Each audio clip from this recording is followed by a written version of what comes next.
I have this weird thing that I do. I watch, every once in a while they'll show up. I don't know why, you know how the algorithms work on social media. And so once I watch one of them, like more show up, but like I can't help myself but to watch more of these types of videos.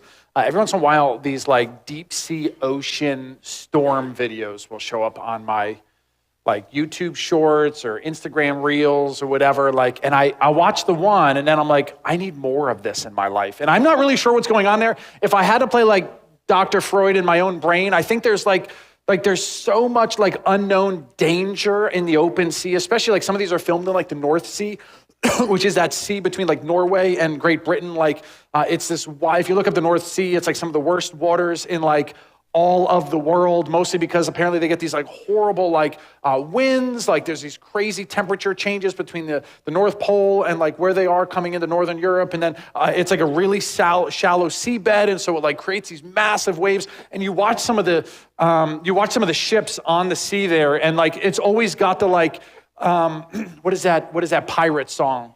It's like that deep, scary, deep voice, like deep voice. I have a deep voice, but not like that voice. You know what I'm saying? And it's like, it's singing the like, yo ho. And I'm like, yes, I need more of these in my life. And so I don't know what's going on, but there's something about the open ocean that has this way of gripping us with fear, right? Like it's unknown. Like even the actual statistics on the ocean, they've mapped about, I think it was 0.001% of the ocean. That's how much we've explored. Like we might know more than about outer space than we do about our own oceans. Like it's crazy. And then you look up pictures of like deep sea fish and they get uglier as you get south. Like the deeper you go, the uglier and more terrifying they get. Like, I don't know, fish with lanterns hanging off the top of their head with giant teeth. Like what is happening? Like what is going on in this planet? And so there's something scary and frightening and chaotic and unpredictable about the ocean, right? And so I think like that kind of grips me and draws me in a little bit because I'm sitting in the comfort of my living room, right? Now, if I was on an ocean liner in the North Sea, I probably wouldn't be so calm, like, haha, let's play with this tiger, right? Like I'd probably be throwing up in a bucket and holding on for dear life, right? Praying to Jesus. But this is actually the perspective that the ancients had of the ocean. The waters represented chaos, unpredictability, even evil. They say it's probably less common now because we've got vitamins and all this stuff, but like, right, ancient sailors, when they would hit the open seas, they could get dehydrated. They would get like things like scurvy because of vitamin deficiencies, and like they would start to hallucinate out on the open seas, right? So not only are there terrifying creatures in the ocean to begin with, right? Things that can't be explained, like whales make no sense to me. Why? Why is there a fish the size of an ocean liner in the ocean? I guess the bigger it gets, the bigger fish we need. I don't really know, but like, that's terrifying, especially like modern cruise liners are huge. Like if you imagine back, like when you think about like the Pilgrims coming over here and like, those were little boats. They were tiny wooden boats that they were sailing across the Atlantic on, right? I mean, when Magellan, went around, I think it was tip of South Africa, right? I wasn't very good at geography, but I think he went around the tip of South Africa. Like this dude's in a tiny wooden boat, like maybe 100 feet at best. Like this is crazy stuff. And so like they have this understanding of the depths of the seas being unpredictable, unexplored, and like giant squid coming up and capsizing boats, right? I mean, there's something about it that the ancients related the waters to chaos and evil, confusion and disruption. And so this is what makes, when we open our Bible to the very first page in Genesis 1, Genesis means the book of beginnings, it's our first book of the Bible. When you open it and it says that the waters hovered over and then God speaks into it, it's not saying that something existed before God created anything. What it's saying is that God speaks into the chaos, and then we get this picture from the ancient Hebrews that our God not only has authority over the chaos, but creates order in the chaos. And so anytime we see like this representation, not every picture of water in the scriptures is going to represent chaos, but when we see these big pictures of the waters, the greater picture of the seas and the oceans, and when water is talked about in that context, we understand from the Hebrew mind, from the people who would have been reading much of our scriptures in the early days, that this was a representation of all the things that they could not tame, they could not personally control in their own lives. It represented this disorder and evil and even sin. And so with that understanding, we're going to dive into a story today in John's biography of Jesus' life, where his seasoned fishermen get out on the waters and Jesus tames the chaos. So if you have a Bible, go ahead and pick up the Bible. If you don't have one, there should be one in the seat back in front of you. We're going to be in John chapter 6, but while you're turning there, I'm going to be flipping between the other biographies of Jesus' life. So keep your finger in John 6. You're going to go to Mark 6 and Matthew 14. So just keep your finger there. We're going to flip back and forth today because John himself doesn't do a whole lot of exploration into this text. It's almost as if, and I don't know John's motives, but it's almost as if he gives us a small blip so we can get back to what we looked at last week, which was Jesus feeding the 5,000, right? John seems more concerned with unpacking this miracle for us, and this story in the middle is, it's powerful and it's important, but the other writers are going to give far more attention to it, so we're going to want to see what they have to say about it. Whereas John wants to get back to the dialogue that's going to happen between Jesus and the people he just fed last week. And so I'll give you a little bit of a recap as you're turning there as well. Last week we looked at Jesus doing this incredible miracle, one of only 2 miracles recorded by all 4 biographers of Jesus' life. We call them the Gospels.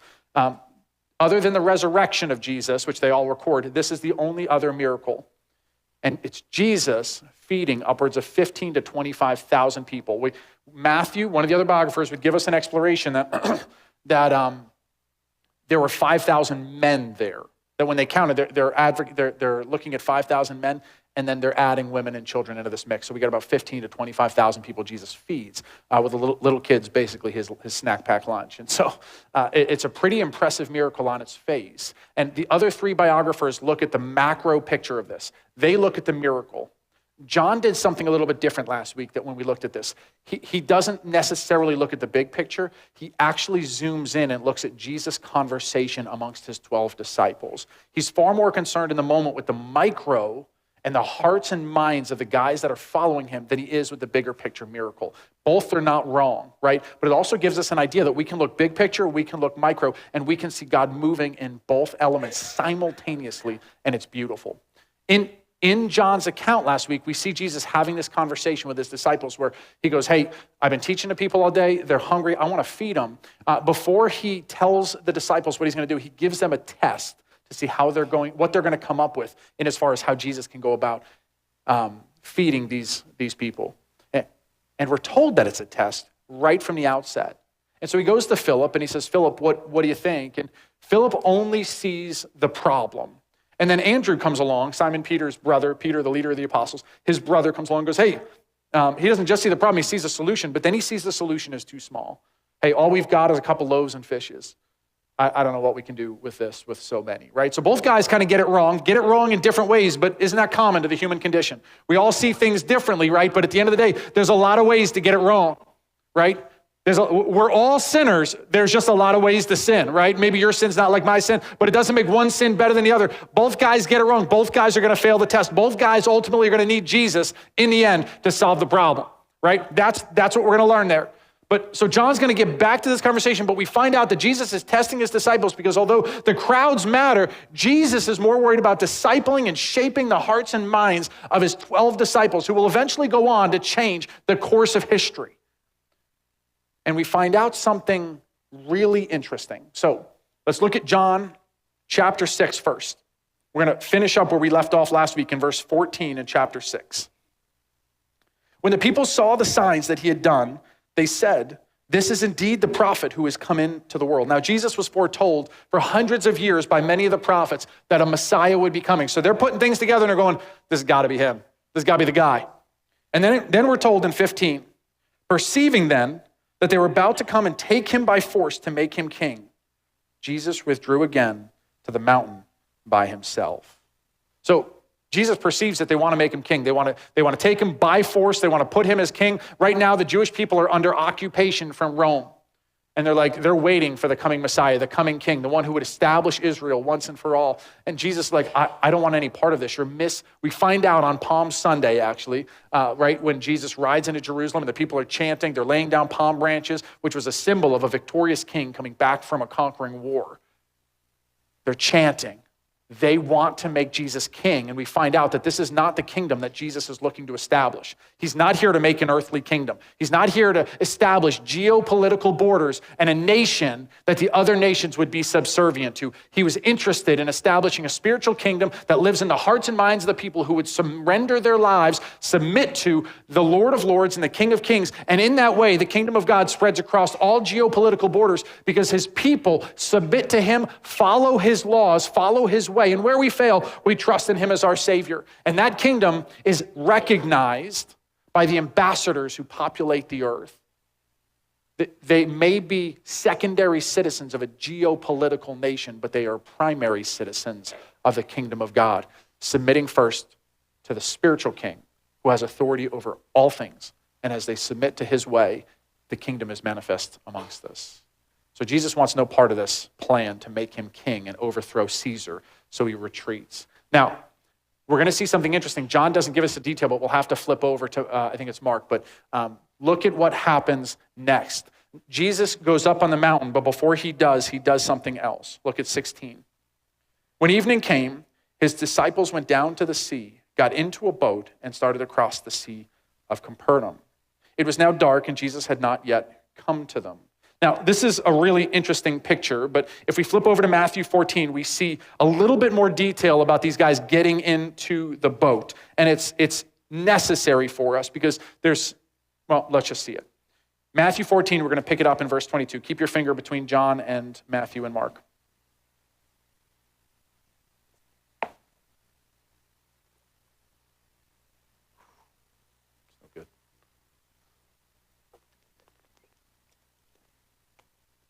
Matthew writes,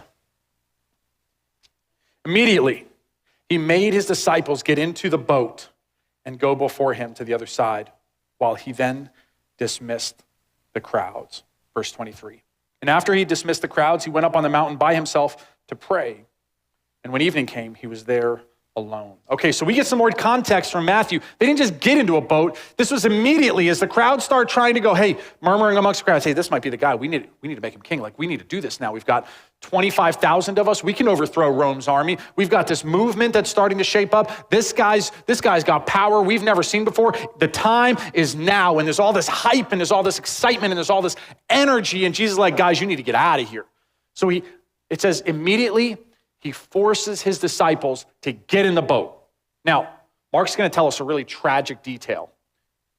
He's going to tell us that the reason Jesus does this is because his disciples' hearts were hardened. So the whole purpose of Jesus feeding the 5,000, yes, he's there to feed the people. Yes, he shows compassion on the people who've been sitting there and there all day and they're hungry. But there's another motive that Jesus has. And his motive was to shape the disciples so they could one day lead the world.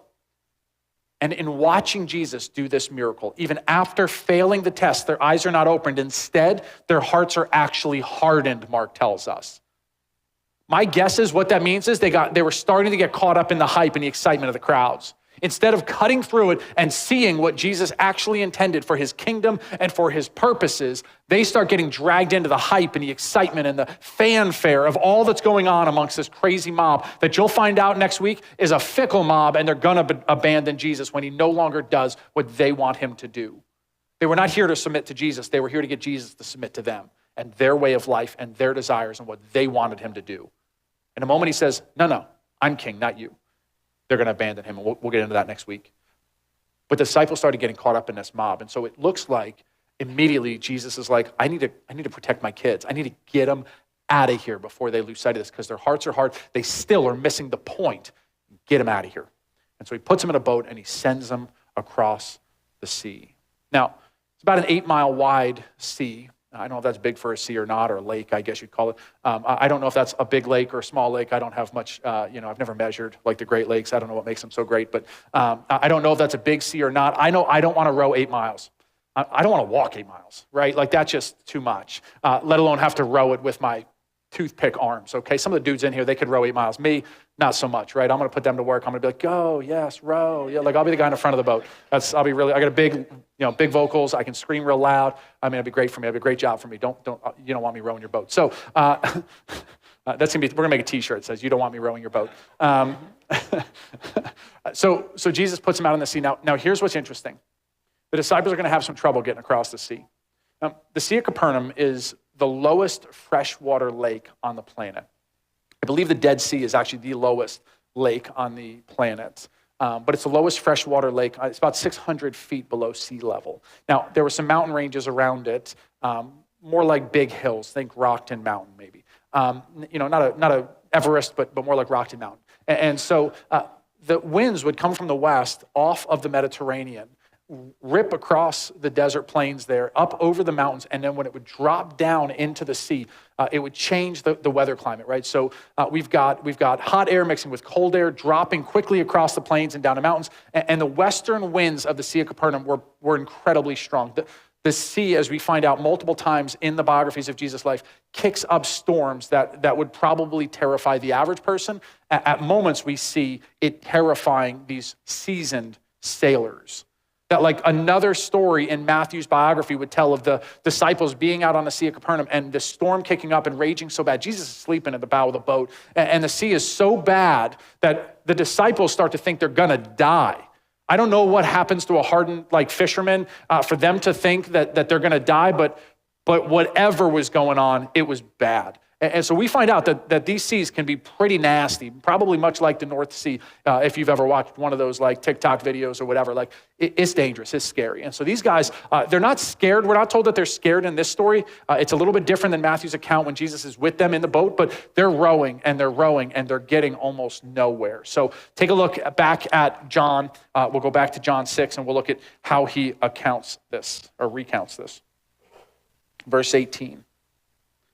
The sea became rough because a strong wind was blowing. When they had rowed about 3 or 4 miles, they saw Jesus walking on the sea coming near to the boat. So we got an 8-mile wide sea. I looked up this week. It should take the average person, not me, just the average person, about 1 to 2 hours to get all the way across the sea. Mark is going to give us another detail, as is Matthew, that this was about the 4th watch of the night. So we find out that the Romans had 4 watches through the night. It was 6 to 9 shift, the 9 to 12 shift, the 12 to 3 shift, and the 4th watch would have been the 3 a.m. to 6 a.m. shift. Another thing I'm not doing. Okay, I was up till like 11:30 Friday night. I'm still feeling it, okay? Like, no, 8:30 bedtime, that's it, man. Snuggle up, especially in these winter months when they come. Come on, 8:30 bedtime is dark at like 3. It makes total sense, Okay, so these guys are rowing. They started just around like dusk-ish. So we're talking, guys, it should have been an hour and a half, 2-hour trip. They've been at this for 6 to 8 hours and they're only halfway across the lake. I don't know about you, but I'm done. I'm not only physically done, but I'm emotionally done. Like I'm frustrated, I'm annoyed, I'm exhausted. Like at that point, you're like, you know what? Just let the winds push us back to where we came from. Like this is stupid, right? Like where are we going? Like this is just row with the wind. Like this is dumb. We don't even need to be over there right now. Let's just go back to where we were. People are probably home and asleep by now anyway. I mean, I don't know what's going on in their minds at that point, but like that's a lot. I don't know if any of you guys are like, yeah, I'd be at that for 6 to 8 hours. I don't care. It's just about the workout. Some of you freaks like that, you'd be all about it. But I don't know. For me, I'm done. And so here's the interesting thing, if you really want to think about this. Who put them in the boat? You can talk to me. It's okay. Jesus. Listen, the answer is always Jesus. I don't care who parted the Red Sea. Jesus, in one way or another, yes. Right? It was Moses, but yes, I'll give you credit. You get at least 3/4 credit on that one. It's always Jesus. Jesus put him in the boat.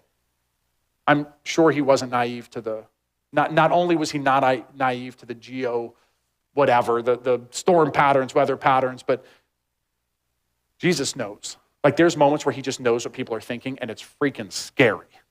Like if you're around Jesus, you're just like, I'm just gonna think about Bible verses all day long. Because every time there's a random thought, he's like, hey, you, stop thinking that. Like it's scary. It's scary.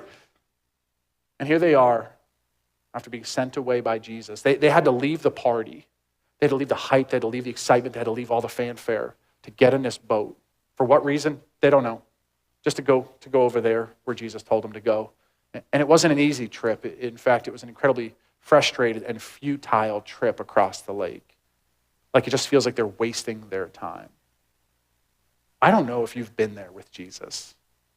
Like he takes you off the mountaintop and brings you down into the valley. And no matter how much faith you have, no matter how hard you work to come through, no matter all the things you do that you feel like are the right thing to do, and you're being obedient, you feel like you're not getting anywhere, and God just frustrates your plans. I feel like that's the only way God can get through to me. I'm a middle child from North Jersey. My brain is thick. What's interesting, though, is sometimes we feel like God is punishing us in those moments. Or we feel like God has abandoned us in those moments. Like we have this warped idea of who God is and how he functions and how he operates. We have this very simplistic black and white picture of if I'm up, it must be of God, and if I'm down, it must not be of God. But he allows the storm to frustrate them. Why? Because Mark tells us their hearts were hardened. He tried to get through to them once and they still didn't get it. So what does he need to do? He needs to pull them out of the very thing that was confusing them and put them into a situation where they're exhausted, they're worn out, and they've got nowhere else to go. I feel like sometimes we have to get to that place before we're willing to cry out to Jesus for help. Like, I don't know about you, but like when you've got everything going in your favor, Jesus is a nice little add-on sometimes. It's when things get frustrated and you run out of options and you're exhausted and you're like, I've got nothing left to give, that it's like all of a sudden we turn and we go, okay, God, I need your help, which is crazy because we should have turned to him from the beginning.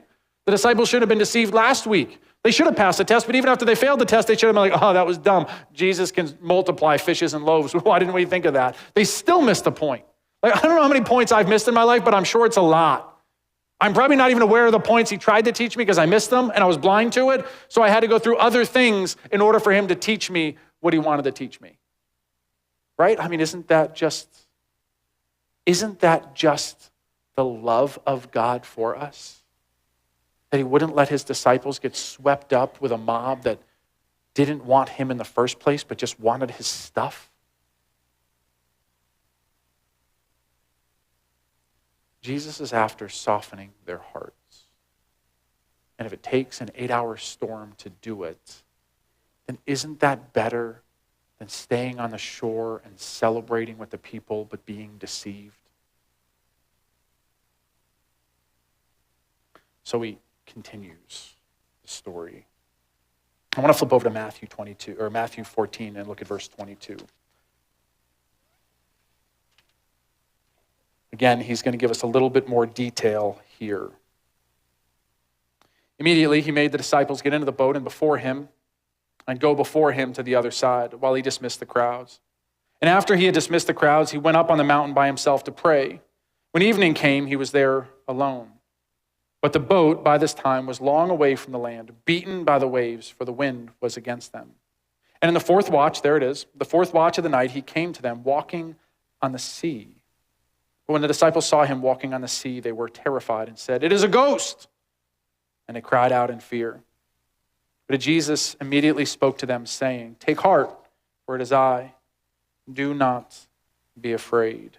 Now, a couple of things we need to observe. First and foremost, despite the fact that they're rowing, at no point does anyone go, we should call out for Jesus. The first thing that happens is Jesus comes to them. Jesus comes to us in our moment of need. We don't come to him. He draws near to you first. Always draws near to you first. Now, when they see him, they do get afraid. Now, in the other story in Matthew, when Jesus is in the boat with them, they're afraid because of the sea. In this context, we don't find out that they're afraid because of the water. They're afraid because they think he's a ghost. I mean, what else would you think? They see In the fog of the night, through the wind and the darkness, they see this figure walking on the water. That doesn't happen. That doesn't happen. This is already an incredible miracle that Jesus walks on the sea. But to the Hebrew mind, there's something deeper going on. Remember, the waters represent chaos and disorder and evil and sin. These men grew terrified in Matthew's other story, in his other experience, because they know that the sea could capsize their boat and drown them in a heartbeat, that there was no reasoning with the sea. There's no rationale to the sea. There's no sitting down and having a conversation and working through your issues with the sea. There's no control over the sea. You have no control over the storm. And isn't this why so many of us feel the anxiety of life? Because there is no control over life. Now, you can deceive yourselves into thinking that, right? I can deceive myself into thinking that I'm in control of my own life, captain of my destiny, master of my soul. But the reality is, it's an illusion. Are there things you're in control of? Sure. Get up, go to work, wash your face, or maybe wash your face before you go to work. Right? I mean, there are things that you're in control of, but in the end, you could spend your life rowing against the wind, doing all the right things. And other guys, sometimes they just step in it. What they stepped in, I'm not allowed to say here. I don't know what you're thinking I was going to say, but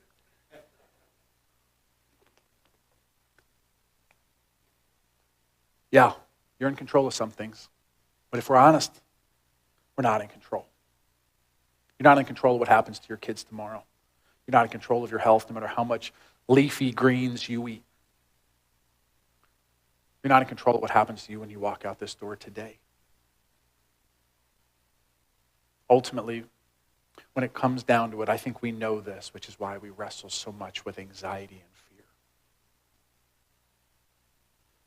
Because we want to be in control. The way that we put that fear to bed is we convince ourselves that we can manipulate our external worlds to line all the pieces up so that the worst case scenarios just don't happen in our lives. And the reality is, despite our best efforts, our anxiety, our sleepless nights, we find out one way or another, we were never in control. And in the midst of the storm, in their lowest moment, 6 to 8 hours into this very long night, with their bodies hurting, their energy drained, Jesus comes to them. And he doesn't just come to them. He just doesn't appear in the boat, which I'm sure he could have. He doesn't calm the sea and let them make it to the other side and meet them on the other side. He comes to them. Now, Mark is going to give us a really fascinating detail about Jesus' motives when he came to them. So flip to Mark's account of this story.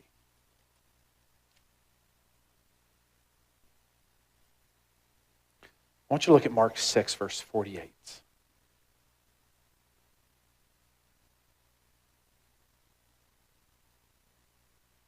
And he saw that they were making headway painfully, for the wind was against them. And about the fourth watch, here we go again, of the night, he came to them walking on the sea. Now watch his motivation. He meant to pass by them. But when they saw him walking on the sea, they thought it was a ghost and cried out. Now, this language of passing by them is really interesting. It's the same idea of what God does when he reveals himself to Moses. God gives Moses the opportunity to see God. And I say that kind of hesitantly because he doesn't get to see God. If anyone were to see God because of his holiness and his purity and his power and his righteousness, you would die. Like you couldn't stand in the presence of God. Not like this. One day we will. And Jesus gives us new bodies, new resurrected lives, and we'll be able to see God. But in this body, in this state, with sin, we don't get to see him. But Moses gets a glimpse. And God says, I'll reveal something to you. I'm going to pass by you, and you'll only get to lay eyes on my robe. So I want you to hide in the cleft of the rock, and I will pass by you. It's a picture of God revealing his glory to Moses, to build up his faith and to demonstrate his radiance and his power and his majesty. This language is very similar, as if to give them hope, to give them strength. Jesus was simply going to walk past them on the water and be like, hey guys, I'll catch you over there. We'll see you on the other side. Like, that's all it should have taken, was laying eyes on Jesus walking on the water. Now, for the Hebrew mind, they know the waters represent chaos, and here comes Jesus, not only passing by them, but passing by them, walking upon the chaos, the untamable, unpredictable seas.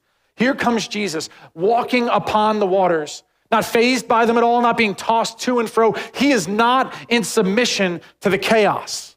He does not come into surrender to sin and to evil. He walks upon it and treads on top of the seas. Job, if you've ever heard the name Job, Job had everything stripped and taken from him and has to reconcile that God is still good in the midst of his suffering. He would, in that book, in the book of Job, in 9:8, you don't need to turn there, it writes this: he alone stretched out the heavens and trampled upon the waves of the sea. Now again, it's not just the sea. It's the disorder, it's the evil, it's the sin, it's the chaos. This should have been all they needed as he passed by, is to just lay eyes on Jesus, demonstrating for them the incredible power he has over creation, but in a more symbolic sense, over the chaos that stirs around them and within them. But they're dumb.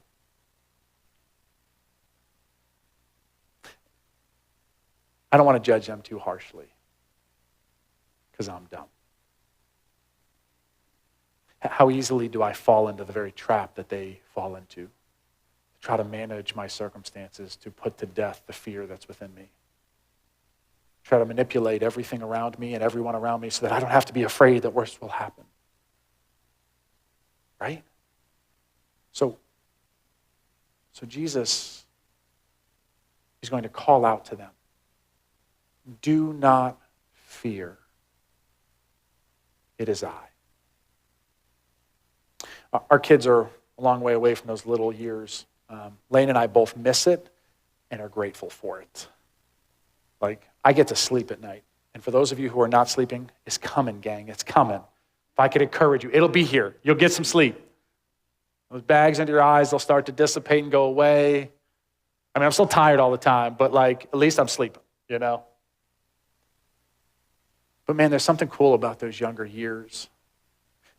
When your kids are afraid, maybe it's fireworks going off on 4th of July. Maybe they fell off their bike and they scraped their knee. There's something about the way that they quell their fear. They reach out to you as a parent. Grab me, hold me, carry me through. I remember it was Fair Week. It was parade night one night, and we always, Fair Week, we give out little red bags for goodie bags for people to collect their candy in. There's always little, gospel tract in there for the kids to learn about Jesus, and just kind of a neat way for us to kind of serve the community.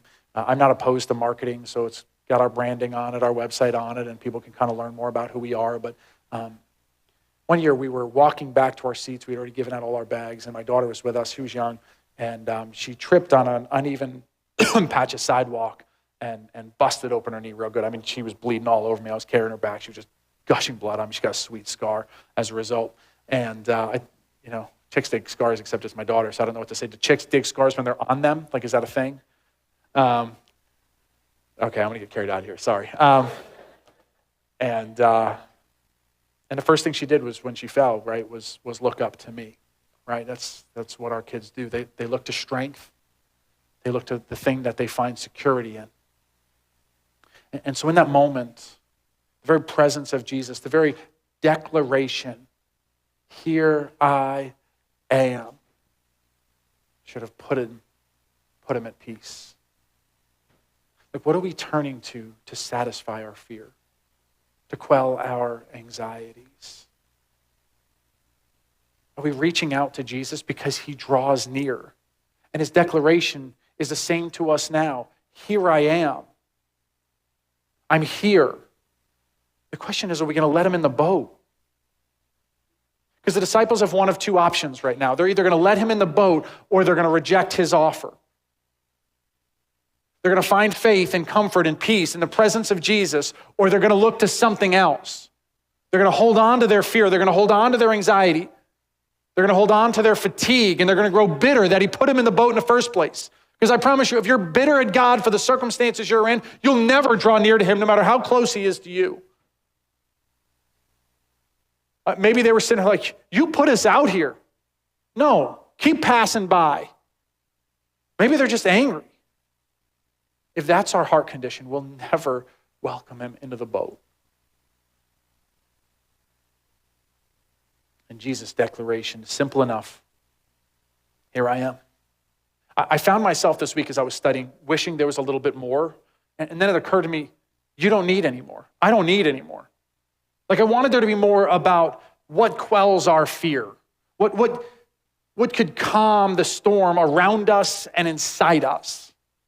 We don't need it because the answer was right there in the text. Here I am. Here I am. He's here this morning. He's everywhere. And he desires to draw near to you. But are we pushing him away because we're bitter? Because we're angry about the circumstances he might be using to soften your heart, to draw you to himself, to give you a hunger for his word, to kill the numbness you have or I have towards our faith? Are we bitter about what he's trying to shape in us because the circumstances just don't feel as celebratory as the way it did on the beach? Verse 20 says this, but he said to them, it is I, do not be afraid. Then they were glad to take him into the boat, and immediately the boat was at the land to which they were going. Honestly, my fear with that text this morning was the fear that you would walk out of here assuming that if you welcomed Jesus into the boat, you would get to the other side of the storm immediately. Because I don't think that's what John is communicating here. Sometimes it works like that. Sometimes you learn the lesson and all of a sudden your circumstances seem to just change. Sometimes miraculously, sometimes quite practically. But sometimes it's just about having Jesus in the boat. The miracle of the feeding of the 5,000, really the 25,000, wasn't enough to soften their hearts. They still had doubt. They still could only see the problem. They still couldn't see Jesus into the equation. So he sends them away from danger, even though it didn't look like danger. Yeah, I don't care. I'm going to get in trouble. There are plenty of preachers and worship leaders and coliseums being filled. And sometimes Jesus is like, no, it wasn't Satan that caused you your flat tire on the way there. It was me. You don't need to be there. Just because there's hype and there's excitement doesn't mean it's God honoring. We have to be discerning because the subtlety of what was going on in the hearts and minds of the mob in the last chapter that wanted to seize him and make him king looked really good on the surface. But deep down, they were missing the heart of it all, and it was threatening to pollute God's chosen. So he sends them away into futility where he could draw near to them and they could discover the power of faith in Christ when he is in his right and proper place. The one who speaks to creation and the one who brings order to chaos. I mean, this is what he does at the cross. He brings order to chaos. He breaks through the evil of sin and conquers it, treads upon it like he's treading upon the waters. I mean, this is the promise to Adam and Eve in the 3rd chapter of the Bible. That although the serpent would bruise his heel, he would ultimately crush its head.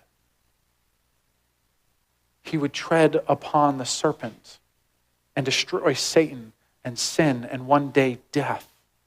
He would put death to death so that it would no more be able to claim the lives of his people. And he does it in the most miraculous of ways. He succumbs to it. He conquers sin by letting himself suffer the penalty for sin. He destroys death by letting death claim his life for only a moment. Because he was righteous, it could not hold him. Because he has power over sin and death, he raises to new life, resurrects, and takes the keys from death and from sin. I mean, this is the good news of Jesus. He doesn't just quell the storm in your life. Paul says, I count the struggles of this life unworthy of even knowing Christ. These things are trivial. They're temporary. Should we let Jesus into the boat? Should we find peace and safety and comfort in the arms of a loving Father? Yes. Should we recognize that these things are trivial and that he ultimately tramples upon the head of death, Satan, and sin, that we might live ultimately, have hope forever, and that the other side of the shore, not to be too allegorical here, but that the other side of the shore awaits us beyond this life. Our hope is not that our world and our circumstances wouldn't be frustrating. Our hope is that we have Christ in the midst of it, now and forever. And that's the promise that John gives us. Now, Matthew's going to record, and I won't get into it today because John does not record it. I think it would be unfair to the text. But Matthew's going to record that before he gets in the boat, Peter comes out and walks on the water and loses sight of Christ as he begins to look again at his circumstances. As he does, he begins to sink. He begins to drop below the surface of the sea. And Jesus, in that moment, as he's coming to him, reaches out to grab him.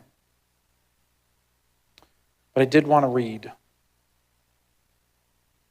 just off the top of my head, I want to make sure I have the right text.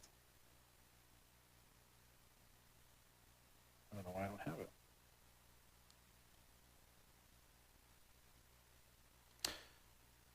In a very like-minded thought, I don't know why I don't know this text off the top of my head, I should. In a very like-minded, there we are. For a very like-minded thought, the author of the Hebrews, the letter to the Hebrew people, would say this. After going through what we call the roll call of faith, all these historic figures who walked by faith, some to be sawn in half, devoured by lions, and others to stand in perceived victory, what we would perceive as victory. He says in chapter 12, therefore, since we are surrounded by so great a cloud of witnesses, let us lay aside every weight of sin, which clings so closely. I love that the scriptures are honest about sin clinging closely because it does. And let us run with endurance the race that has been set before us, looking to Jesus, the founder and perfecter of our faith, who for the joy that was set before him endured the cross, despising its shame, and is now seated at the right hand of the throne of God. The call is simple: to fix your eyes on Jesus, the author and perfecter of our faith, in the midst of sin clinging so closely, because the battle has already been won, which is why Jesus is now seated at the right hand of God. He is not toiling. He is not working for our salvation. It is finished. And the only response from us as he draws near is to let him in the boat, to surrender your life to the one true King, instead of continuing to try to be king over our own lives or get him to do our bidding as though we are king, treating Jesus like some spiritual piñata that we whack when we want something from him. There's far more peace in the surrender than there ever is in trying to control everything around us, including how Jesus functions in our life.